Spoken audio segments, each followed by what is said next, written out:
Hello and welcome to September Magic's YouTube channel. My name is Rashmi and I'm back with yet another video on bullet journaling. In today's video, I'll be showing you my weekly setup for the month of January. The theme was Austin, Texas. For my weekly spreads, I wanted to continue my Austin theme, but I also wanted to draw something that I would enjoy drawing, because I knew that whatever I'll be drawing it repeatedly, because there are 6 weeks in January. Even though the first and the last week only have a couple of days, but still it's a week and you have to make a weekly spread. So I wanted to draw something which is fun, which looks pretty, which I would find interesting. And if you have been watching my videos, you know that the only two things that I find interesting are Harry Potter and florals. So since I could not relate Harry Potter to Austin, the only thing I could do was florals. So I went with that. I decided to draw some bluebonnets and live oaks for my weekly spreads. And I think the spreads turned out really cute. I posted a couple of pictures on Instagram and people have been really liking it. So so overall I'm happy this worked.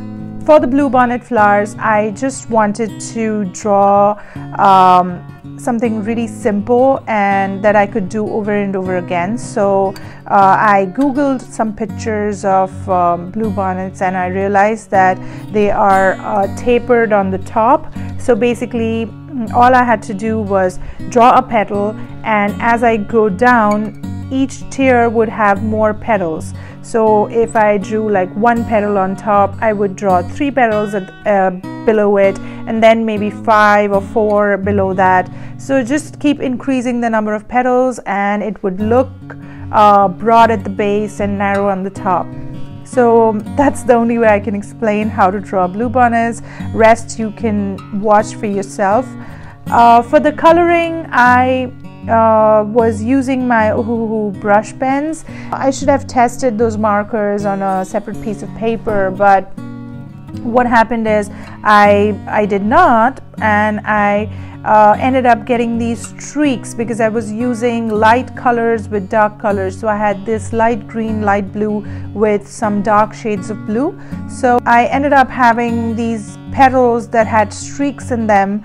So if you too are using markers that don't blend, well, don't worry. All you should do is go over them with a black pen, like outline them, add some lines and dots inside them. So basically add details with a black pen that kind of covers up the streak and pulls it all together.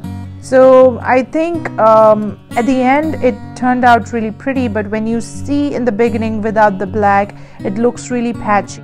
A black pen can fix anything. That's my go-to magic remedy for every problem with bullet journaling. I find black pens, any kind of pens, to be really helpful. For the layout, I decided to divide my page into 3 columns using my grid spacing ruler. If you don't know what I'm talking about, go watch my video on grid spacing rulers, or go watch any video on YouTube on how to make a grid spacing ruler. Just go and watch it.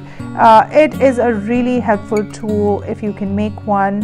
It takes a bit of effort to make a ruler, but once it's there, you will find it handy. I had to make a new one for myself because I'm using a different journal now, and I will be using this kind of journal for a very long time because I purchased, I think, 6 of them. So I'm using an Archer and Olive, and I have 6 Archer and Olives now. So I'll be using my grid spacing ruler for quite some time. So basically all my ruler does is helps me divide the page into rows and columns, as many rows and columns as I want.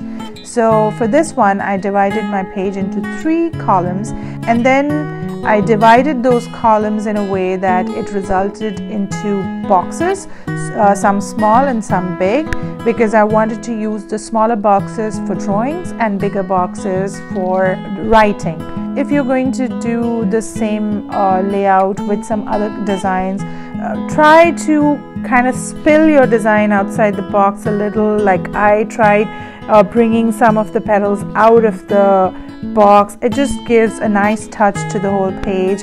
Otherwise, I felt that it was looking kind of chunky and boxy, just, you know, having everything contained within those boxes. So just let your drawing spill a little, overflow a little outside the box.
After my week 2, I decided to go on with my bluebonnet theme, but I wanted to do a different layout.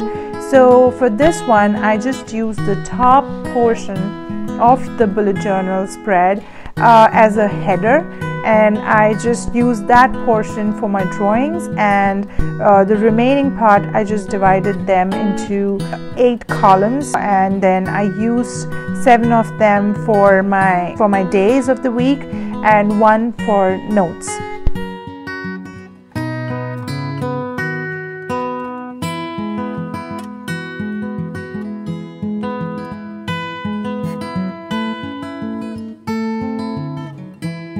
I love making everything look very dreamy and magical, so I like adding clouds, stars, moons to things. So since I had a lot of blank space around the bluebonnets, I thought of adding some clouds and some lines to it. Other things that you could do is have some colored flowers and then have some black and white foliage around it. Like add more leaves, but maybe keep them black and white. That whole contrast of the color in black and white, it's something you should try. It's pretty neat. For the 4th week, I decided to go with the live oaks.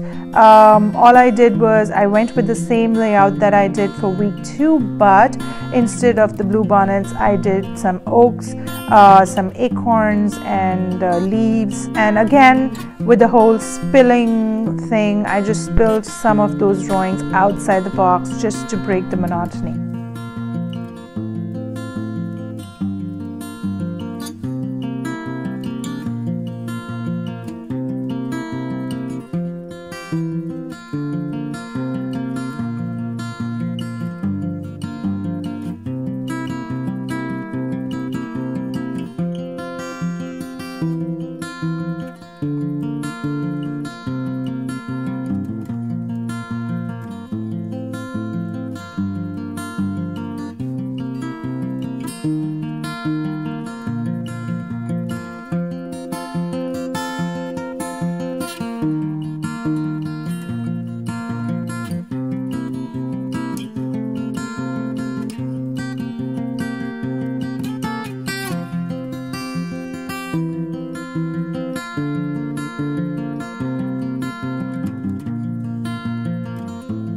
For my week 5, all I did was I used the same layout as in week 3, but the whole header layout where I have a separate portion for drawing on the top, but instead of vertical columns for the days of the week, I just went with rows, as in horizontal boxes where I could put down the days of the week.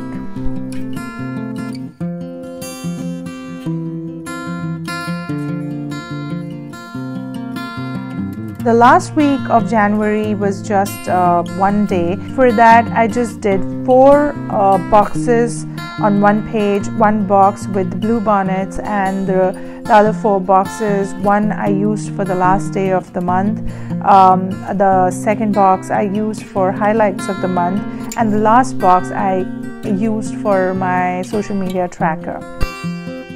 So that's it for the month of January. Hope you liked my weekly setup. I will see you guys soon with my next video.